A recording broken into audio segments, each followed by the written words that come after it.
E uma das cidades onde as políticas de igualdade racial têm dado certo é a cidade de Araraquara. Estou recebendo a Alessandra Laurindo, que é coordenadora de igualdade racial. Alessandra, o que o município de Araraquara tem com relação à igualdade racial?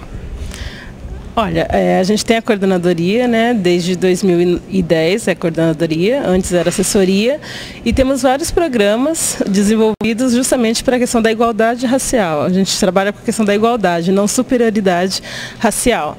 Então a gente procura ministrar cursos que envolvem a qualificação do trabalho, para a inserção do negro no mercado de trabalho de forma qualificada. Temos o SOS Racismo, temos uma biblioteca afro, temos o Telecentro Afro. Temos vários programas com a educação, a partir da lei 10.639, a questão da saúde da população negra junto com a Secretaria de Saúde e da inclusão social através da Secretaria Municipal de Inclusão Social. Então, é esse conjunto de ações que fortalece a luta do movimento negro de Araraquara e dá esse suporte através do governo municipal para que a gente possa, de fato, buscar a tão sonhada igualdade racial. Professor Petean, o senhor coordena na Secretaria da Educação a inserção curricular da cultura afro, e qual a importância da presença da ministra da CEPIR aqui em Ribeirão Preto nesse encontro com gestores e também com as lideranças do movimento negro? Olha, eu acho que estabelecer um diálogo mais próximo com o Ministério, estabelecer um diálogo bem próximo, né, com o governo federal e uma parceria na área de relações étnico-raciais, de políticas de combate ao racismo, de implantação da Lei 10.639. Então, eu acho que isso é importante para estabelecer uma proximidade, um diálogo maior com o governo federal nessa área. Uma das maiores lideranças do movimento negro de Ribeirão Preto e coordenador do Centro Cultural Urumilá, Paulo, qual a importância da presença da ministra da CEPIR em Ribeirão Preto e do lançamento da campanha?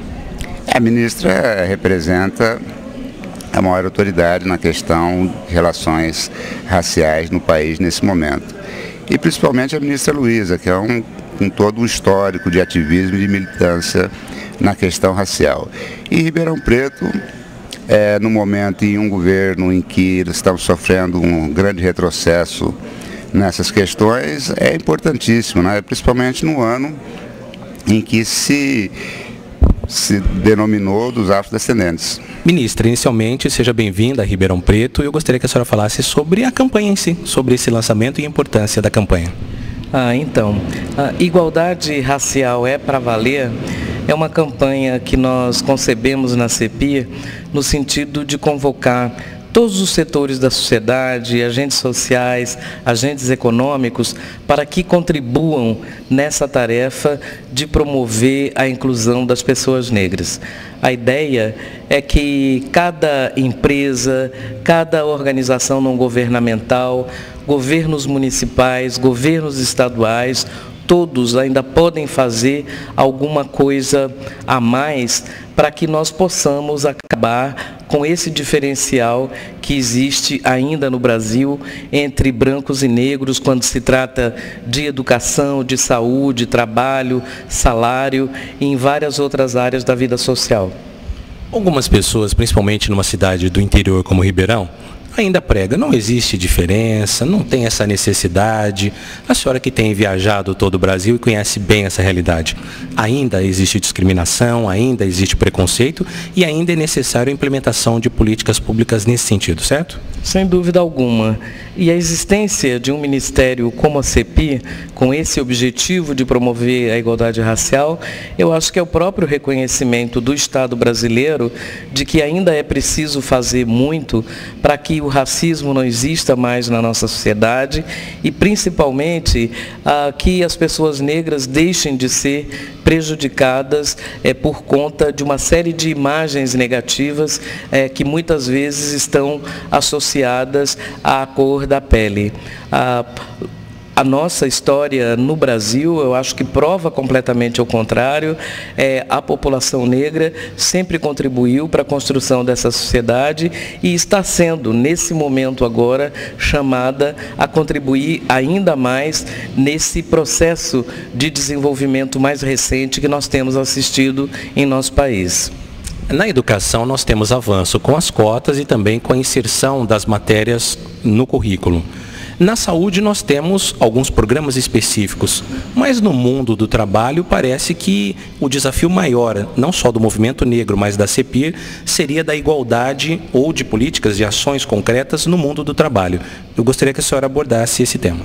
Olha, eu acho que essa é uma fronteira que ainda precisa ser trespassada, porque quando se materializam as diferenças entre brancos e negros, é justamente na questão salarial. Então, nós temos um esforço grande no sentido de aumentar a escolaridade das pessoas negras, de maneira que, com essa aquisição de escolaridade, elas também possam, no mercado de trabalho, ser recompensadas por isso. O governo Dilma lançou recentemente o Plantec, que é um plano para ampliar a educação técnica e profissional no país. Nós, na CEPIR, queremos fazer todo o esforço para que, nesse plano, sejam incluídos os jovens negros de ambos os sexos nesse tipo de educação, para que possam participar do mercado de trabalho em condições de igualdade na competição. Agora, também seria necessário que nós começássemos a pensar sobre ações afirmativas no mercado de trabalho.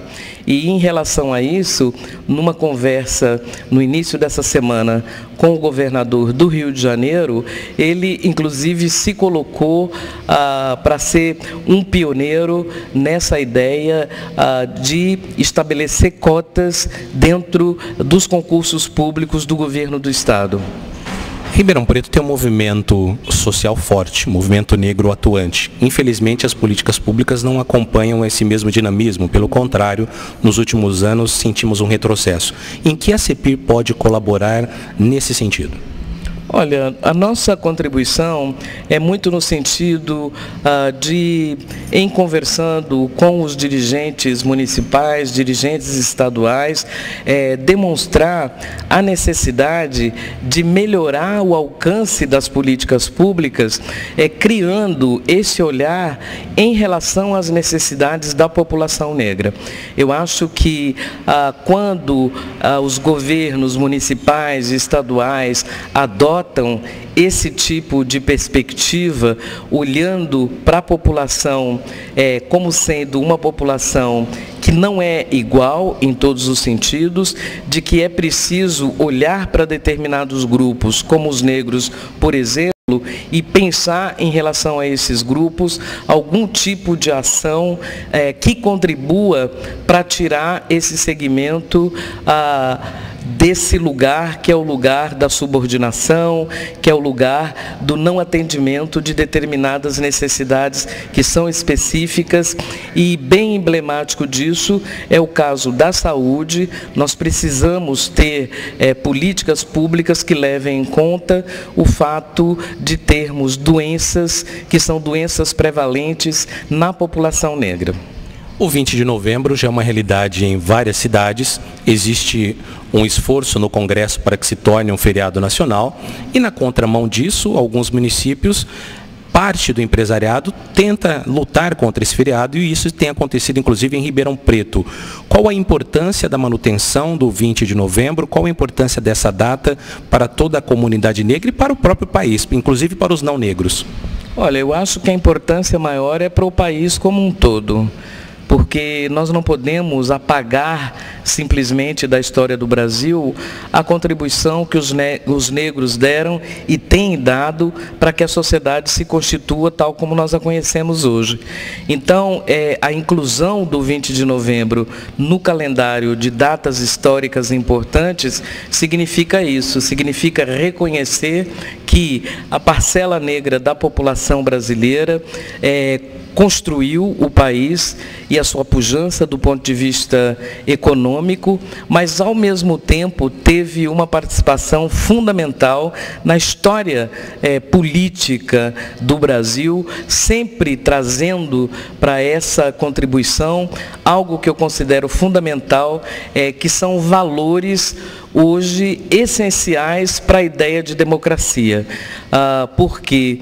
Porque os negros sempre entraram nas lutas políticas no Brasil, alertando a sociedade como um todo para a necessidade da igualdade, para a necessidade da democracia no acesso a oportunidades, e é exatamente isso que o 20 de novembro, que emerge da existência de um quilombo, representa, que é exatamente a possibilidade de construção de uma sociedade onde negros, brancos e indígenas possam viver em perfeita liberdade. A presença da ministra antecede o 13 de maio, que é a data emblemática, a data histórica da libertação dos escravos. E o movimento negro responde que é a libertação inacabada. Exato. Ministra, o que nós precisamos avançar ainda? Por que é inacabada e o que de concreto precisa ser feito? A senhora já abordou alguns aspectos, mas o que falta ainda?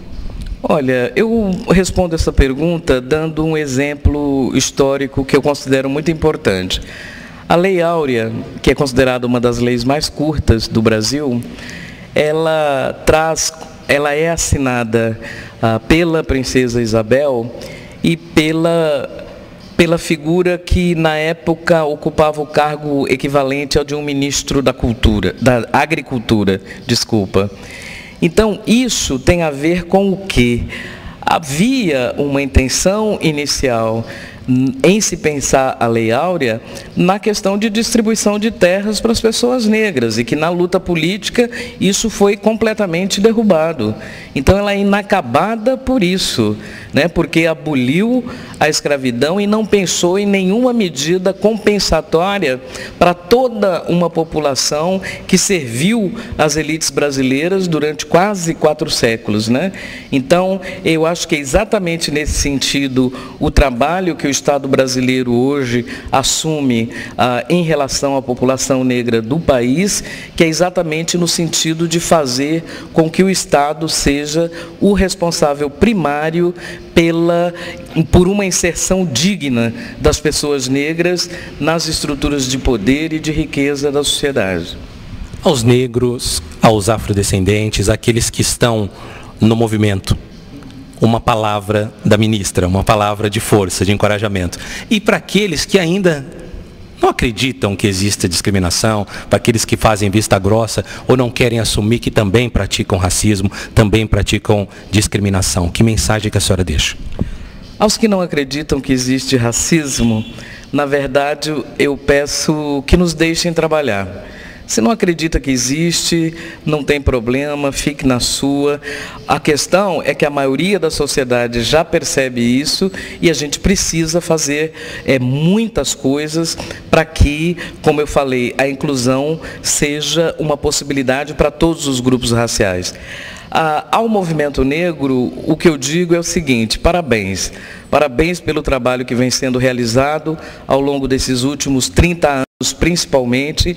Um trabalho que durante muito tempo foi feito contra a opinião majoritária da sociedade, e hoje eu acho que nós temos indicadores muito seguros de que a luta do movimento negro tem sido uma luta correta, tem sido uma luta justa, no sentido de que o movimento propôs para a sociedade brasileira um novo olhar que ela tenha que ter sobre si própria, e com esse novo olhar eu tenho certeza que nós estamos caminhando, ainda com dificuldade, mas caminhando na direção de uma sociedade melhor para todos.